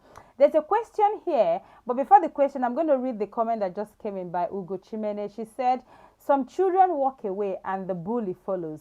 Sometimes I feel if you have tried to resolve things with the school and nothing is being done, then they need to defend themselves. It's a very difficult position. Very, very true. I agree with that. But the question on here says, I think bullying does not happen. I'm just going to put it on the screen. I think bullying does not happen at school only. How do you handle bullying at home if it occurs at home? Uncle Yemi, that's for you. Wow, okay. That's actually, like I said, the first thing I said is, as a parent, you need to make sure that what you stand for as a parent, as a family is clear. Is clear. The values we all stand for as a family is clear to everyone. So if you spot that in your home, there are two things. Is it that we've not done our job as a parent? Because why would a sibling be bullying another sibling because they feel that they can take advantage of that sibling? Now that shows me maybe there's no love within the children. And that's something that we should have done right from the beginning, bringing the children together, teaching them the core values of what the family stands for. So if it's something that we're spotting or something that we've noticed, we need to nip it in the bud straight away. Explaining to the child that is bullying the other one that this is not what this family is all about. That there should be love, there should be respect, there should be discipline. We should look out for each other. A family that stands together, okay? We stand in unity. We don't divide each other. We don't fall, because once we're in division, then everything crumbles. We are always together. So you need to make sure that they know what the family stands for. So you need to make sure that that's clear. As a family, these are our core values. Write it down. Make it plain on the wall. Let them see it. This is what we represent. So even my students, the first thing I normally tell them, it's all about respect, discipline, and purpose. I always tell them these three things. Once they come in class, the first class, I normally tell them, respect. No question is stupid. If you think you know it all, then you shouldn't be in my class in the first place. So in that case, I've set the values of how we want the class to operate. And that's why none of my students, you would never ever find such a thing. If nothing, you'll find them together. They form that bond. Yeah. Because why? The values have been laid down right from the outset. There's something you've just covered the aspect of the when it happens among siblings. I'm just going to say something when it happens amongst the adults, right? When the bullying is between the parents. One of the things Uncle Yemi has just said, which has literally been repeated in everything that he has said, is that don't just say it, show them, right? You're not just going to say, this is the value that we have in this house. We do respect everyone in this house. We don't speak over everyone. We don't do this, we don't do that. But by the time you and your partner, you're having issues, you're shouting on each other, you're doing stuff in front of the children, at the end of the day, you are also showing them bullying in broad daylight. They are seeing it. So we can sort the aspect of the kids out when they're bullying themselves, which they do sometimes as children. But we as adults, we as grown-up, we have to take responsibility. We have to be responsible for our actions and know that, like Uncle Yemi said, and as we all know, they are looking at us. Every move we take, they are looking at us. So if we want to sort bullying out, let's sort it out within ourselves as parents, then sort it out in the family, then it's going to be sorted at school as well. Because if you don't sort it out at home, then what's the point sorting it out at school when it happens at home? So thank you so much, Uncle Yemi, for covering. I'm going to read a few questions. Dil said, thank you, Precious, for covering this topic. Thank you so much, Dil, and thank you for coming online. Ugo said, actually, martial arts teaches children self-defense, but first they teach them self-control. It builds their confidence. Very true. She also said, also having the knowledge that you can beat the living daylight out of the bully, but choose not to helps the child deal with walking away. So teaching the child self-defense is also good. I agree with that. Can you tell parents of bullies how they can teach their children not to bully? Because some of these bullies are actually children with real issues at home. Can you handle that, Uncle Yemi? No, it goes back to the same thing we're talking about, because everything kind of works both ways. Because for a child to want to bully somebody else, if you remember what I said, the first thing I said is that child is suffering from self-confidence. Yeah. That child has got low self-esteem. Yeah. Now, how does he make himself feel good? By picking on others. Other people, yeah. Now, by showing, he's trying to seek approval from everyone else. That, okay, yes, I'm the big dog. This is what I can do. This is what I'm capable of doing. And that is what they do. So that goes beyond, it's a fundamental issue. And it goes back to the parenting as well. So because if you go back, the question, the person that asked the question said, we need to go back to the parents as well to find out the issues, the fundamental issues that this child is undergoing. Because you might find that you might end up finding out that the child might be a product of broken home, the home is not settled. So it goes deeper than what we think. Now, as a parent yourself, I hope you don't experience that. But if anyone can offer help to that child, maybe the school or the local authority, that would be fantastic because they might need to ask the child what is actually going on. Inviting his parents into the school and finding out, not just with the child, but also with the parents as well. Charity begins at home. So they need to go back and find out what product of what's going on in the home. Because the children are the byproduct of what we have in the home. They just go out to represent us. Exactly. Exactly. So it goes beyond just that child. It goes deeper than that. So the family needs help because they're both linked together. Wow, thank you so much, Uncle Yemi, for this question. It's a very sensitive and very, very important topic that I think we can actually talk about it all day. But I think Uncle Yemi has covered a lot of things. He's mentioned the signs, the things you should be looking out for, and what you can do when you notice this thing. Bullying is a, I don't know what to say. It's bad. It's evil. You don't want to have a child that's experiencing bullying. It literally ruins that child's life. But as parents, we are here to guide them. We're here to protect them. We're here to help them through whatever it is they're going through. But spotting bullying is one skill that every parent is supposed to have to be able to help your child. Okay, Yemi, we've spent a lot of time, but honestly, the time we've spent is well worth it. And I'm going to go to another question, which is actually very, very important. That question is how parents can be able to have time for their children, have that listening, be able to listen to their children. It's it's a very busy word. It's a word where parents are trying to work hard to get the best for their children. Children are also understanding that their parents are always busy.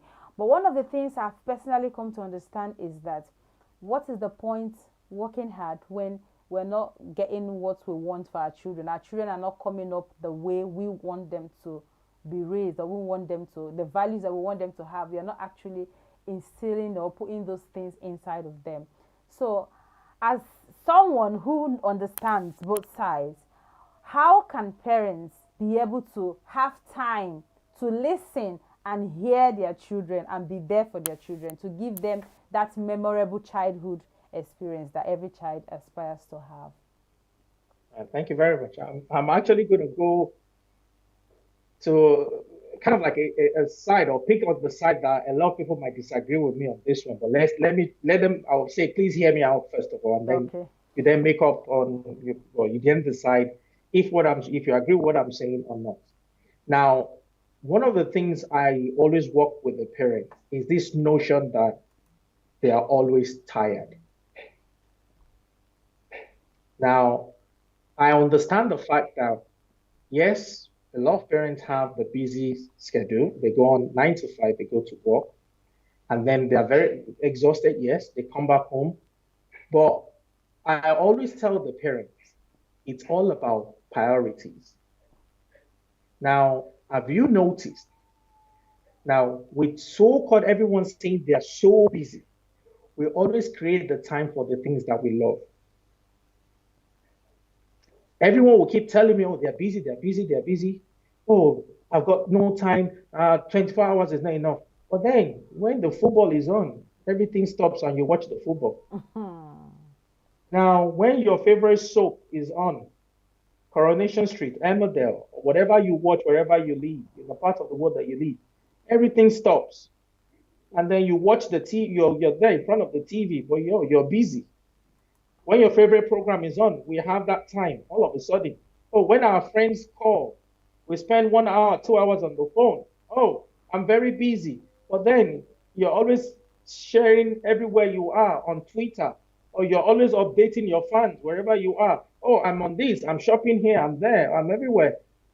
researching on what you need to do, always on the internet, checking things out, watching things on YouTube, watching things on Facebook. But when we're very busy. But when it comes to the child, oh, when it comes to doing the homework, all we just want to do is pay somebody. Oh, I can pay him, get a teacher in. Now, you're getting a teacher in. If you don't have any idea of what the teacher is meant to teach your child, number one, how are you going to even get the right person in to teach your child? That's the first question. Now, a lot of parents will tell me, oh, do you know anybody? Can you recommend anybody? I've got a lot of people on the waiting list. Oh, when you have time, please, can you fit my child in? I can't find somebody good. I need somebody good. And I keep telling them the reason why you're not finding somebody good is because number one, you've never even spent time yourself to first of all know what your child needs. So that when you get the teacher, you can then interview this teacher, tell him what you need for your child, and then you can always ask for an update. Be in the loop, knowing what is going on. But everyone is so tired. We are so busy. 24 hours is not enough. Please, you cannot be too busy for your child. There's no amount of success you have. If your child or your children are not doing well, I can tell you your success is zero. As a parent, our fundamental job is to make sure we raise up these children. That's the first job. That's our first calling. And that's why I normally tell my parents, our role is to make sure that these children, they come out right. If they do not come out right, then we'll fail them. And I tell the parents, even means you leaving your job. There's no point having £1 million in the bank and then your child is in the prison. All your £1 million you spend on court fees and lawyer fees. So you're busy chasing the pounds, you're busy chasing the dollars, you're busy chasing the naira, whatever currency you're chasing. But then your fundamental right as a parent, your fundamental task as a parent, you're leaving it down, you're leaving it out. And you pay people. Oh, you don't have time, you pay the nannies to look out to raise up your child. And then you wonder why your child is misbehaving.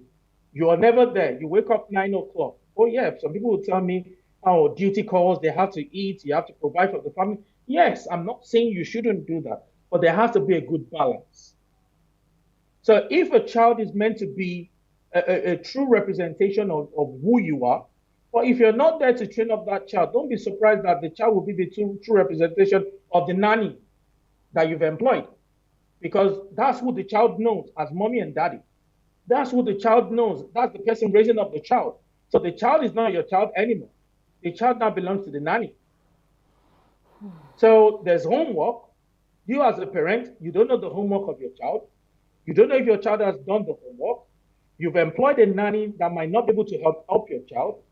You've employed a teacher that doesn't care. All the teacher wants is just to be paid. So whether your child does his homework or not, as long as the teacher comes and just marks the register that I've come today, some of the teachers are not passionate about what they do. They will not go beyond what you pay them to do. So as exactly what the time is, they go home because the teacher also has a family. And also the teacher is busy because he or she is trying to also make money. So you need to please make time out. It has to be something, you have to do it deliberately, consciously. You have to set that time no matter what. No matter what I'm doing, I drop everything. It's very interesting. All of a sudden, when they tell you that your child is in trouble, then you drop everything and you rush to the school. So why are you reacting? Why are you not proactive then? Why are you being reactive rather than being proactive? Why don't you spend that time, whatever time it is, spend it before they start calling you in school? The child never sees you. From Monday to Friday, the child never sees you. You're gone before they wake up. The child is asleep when you come back. What kind of life is that?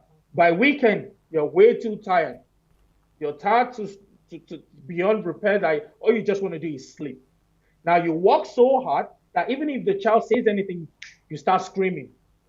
If the child does any little thing, because you're not well relaxed, you've not slept enough, you've not had enough sleep, you're very agitated.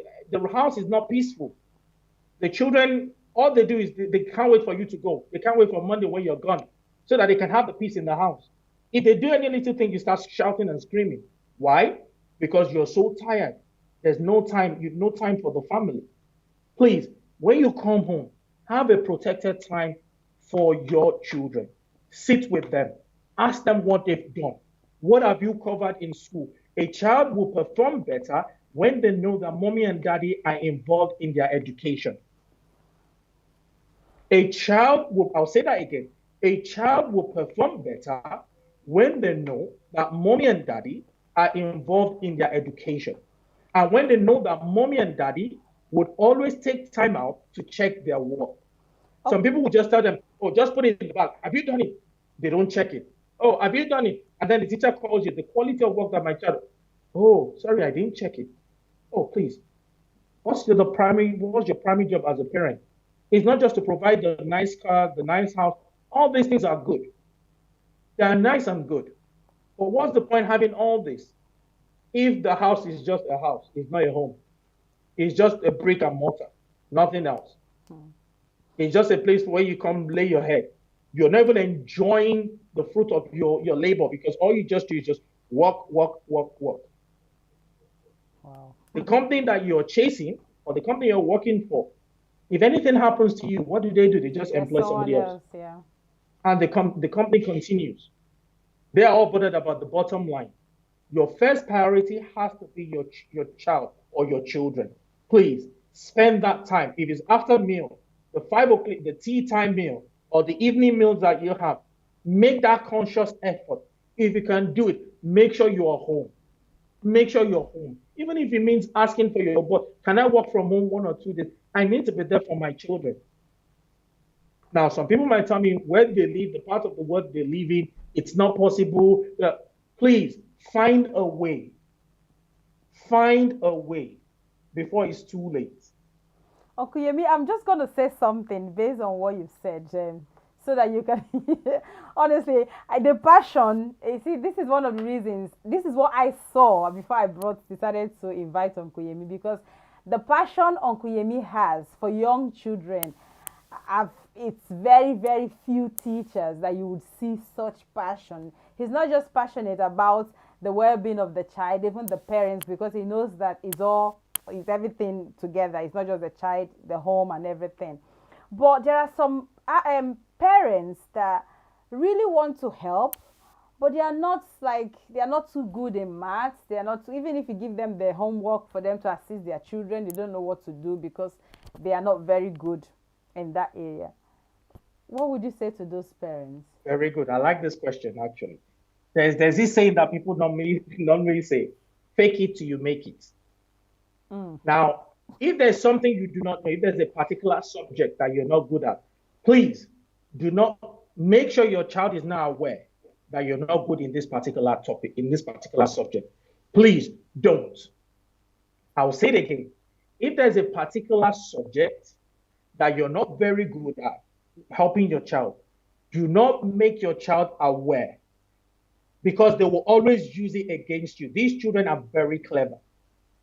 Whenever you tell them to go study, whenever you want to help them, the first thing they will tell you, oh, mom, you're not good at this anyway. So how are you going to help me?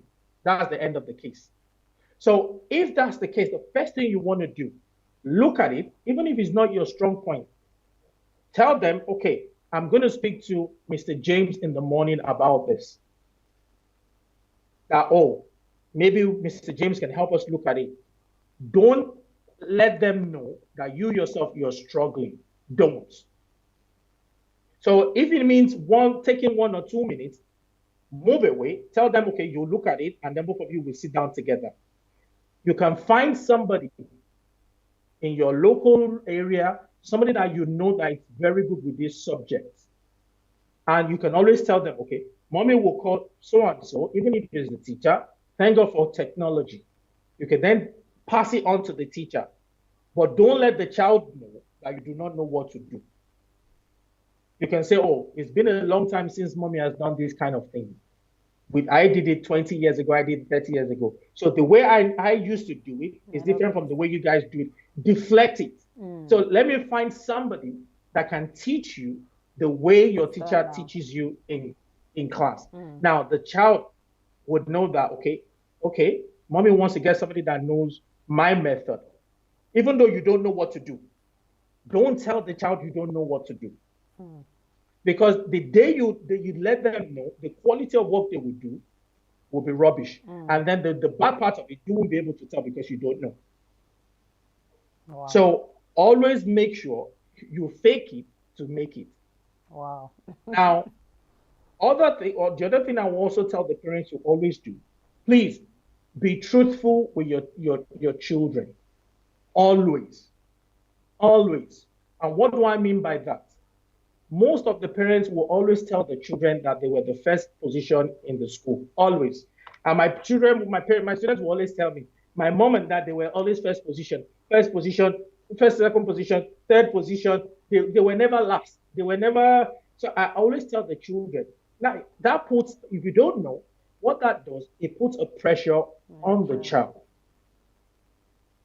Because then mommy and daddy always expects them to be first or second. So if a child is not first or second, they're like, oh, I failed my. I always tell them my story. And the reason why I'm so passionate about this is because my story kind of relates to them as well. Growing up, I wasn't the smartest in the class when I was very young. I always tell them my position was secured, the 23rd out of 26. Nobody would compete with me. That was always my position. I always tell them, I tell them my story. So the reason why I'm passionate about it is because I've seen my life transform. And no matter where they are, I always tell them, you can't be worse than I was when I was growing up.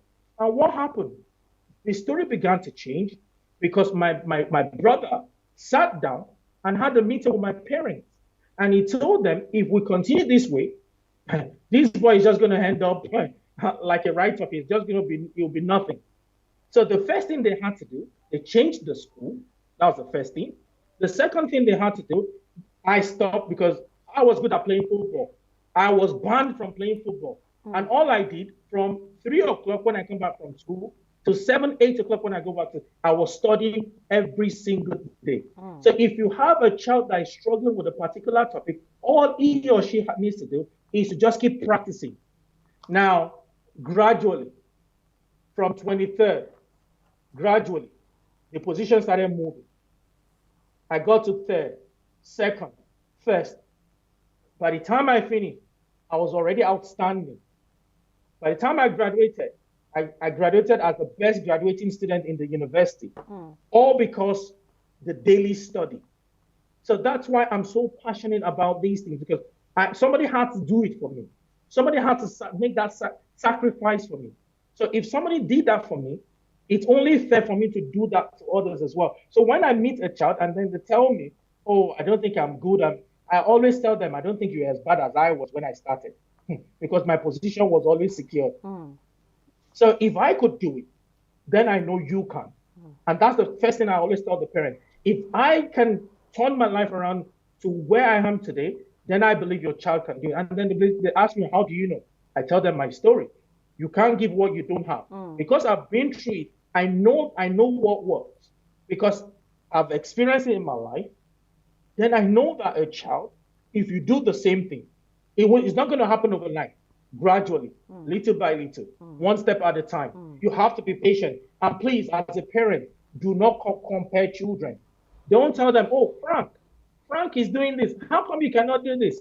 Oh, Frank is able to solve this question. How come you cannot solve this question? Oh, I can't believe my child. I'm spending all this money and he cannot solve this question. Please do not do that. Every child is different. All different. And they all learn at a different pace. Just give that child time, little by little, little by little. If you want to crack a rock, what do? Just little drops of water, little drops of water. Just keep feeding it in.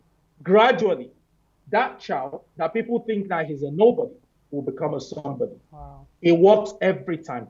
And some of my students, they've gone on to achieve excellent results. People have told that will never amount to anything. They've gone on scholarship. They're doing really, really well. And it's all about the daily study. Little steps, baby steps.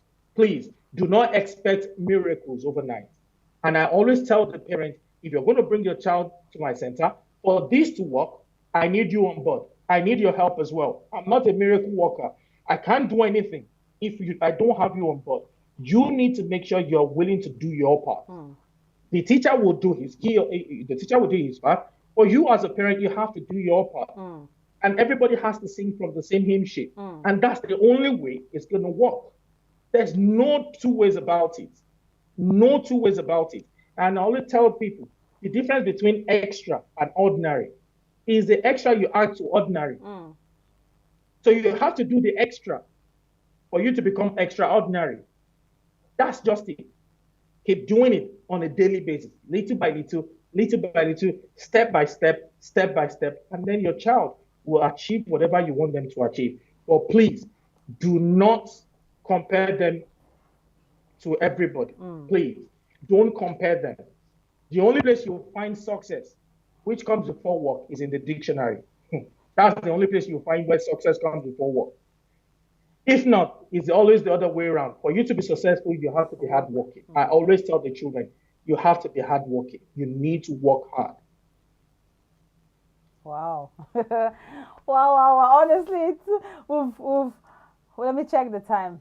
We've actually spent good, good and very, very good time. The reason is because we have learned a lot. Honestly, thank you so much, Okuyemi, for the questions you've answered. You've literally covered everything, if I'm honest. I don't think there's anything that you haven't covered, even if I haven't asked all the questions, but you have actually covered answered them with the other questions I've asked. Guys, on the comment section, what do you think? What do you think? Let me know in the comment section. What do you think about this section?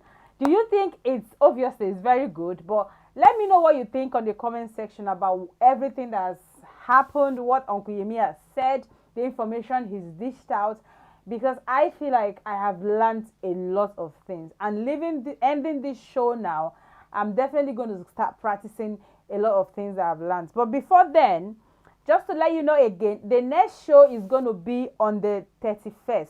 And that's going to be on a Saturday. It's going to be on a Saturday. Usually our shows are on Sunday, but this is going to be on a Saturday. And it's going to be by 4 on Saturday. And we are having a social worker to come answer all the questions that are relating to social services, problems at school, problems with the police, children, and all of that. If you have any question, like I said, please let me know by sending it to me. If you're watching and you have not subscribed to my YouTube channel, you're going to be missing on a lot of talk shows. My talk shows, by the grace of God, they are very practical and they are very, very rich. If you want to benefit from these talk shows, subscribe to my channel and also follow me on Facebook. Those are the two areas that I actually post my do my talk shows. So let me know in the comment section what you mean. Someone said Ronke Shitu, excellent. I have learned a lot. Thank you, Precious and Uncle Yemi. I have learned a lot as well. Uncle Yemi, honestly, thank you so much. I'm just going to give you 2 minutes to say your last conclusion. But before then, let me just say thank you. But while Uncle Yemi is doing that, please, on the comment section, let it keep coming. Let us know what you think about this section. And if you can, please say thank you in the comment section as well for Uncle Yemi. So, Uncle Yemi, in 2 minutes, please, your final words to all parents. The last thing I'll just say is, please, as a parent, do not give up. Regardless of what you're going through, regardless of where your child is, do not give up. There are people out there that are passionate about these things. Just seek the right people that can help you. But please, everything is not just going to happen overnight. It's baby steps. Please be patient enough. Listen to your children. Give them time. And then above all, show them. Whatever you want, show them. If you want your child to be a reader, show them. If you want them to do anything, how you want them to behave, show them. If you want them to study, show them. If you want them to do anything, to be kind, show them kindness. If you want them to respect, show them respect. If anything you want your child to do, please, and please show them. Thank you very much. Wow. Thank you so much. Thanks everyone for joining us today. I hope you've enjoyed it. I hope you're blessed, and I hope you've taken a lot of things on board that you're going to be practicing. Most importantly, just to let you know that it's our primary responsibility to look after our children. We decided to bring them into this world, so it's our responsibility to look after them. Let's know that everything we're working hard for, doing the 9 to 5, the extra shifts, is because of our children. But one of the things that I've come to understand is that the time that we spend with our kids are actually the most memorable, are the times that the kids will remember. They will not remember them toys that you bought for them. They'll probably use it for 1 week and that's it. Think about it. The toys that you bought for your kids last Christmas, do they still play with them? I don't think so. But I think that the time that we as parents spend with our kids is the most memorable. Let's consciously, intentionally try to spend time with our kids. So thank you so much, guys, for spending time with Uncle Yemi. Thank you so much, and God bless you. Thank you. We're going You to too. see you guys next time on the 31st of October. But for now, have a lovely Sunday evening and have a beautiful week ahead. Bye for now. Bye.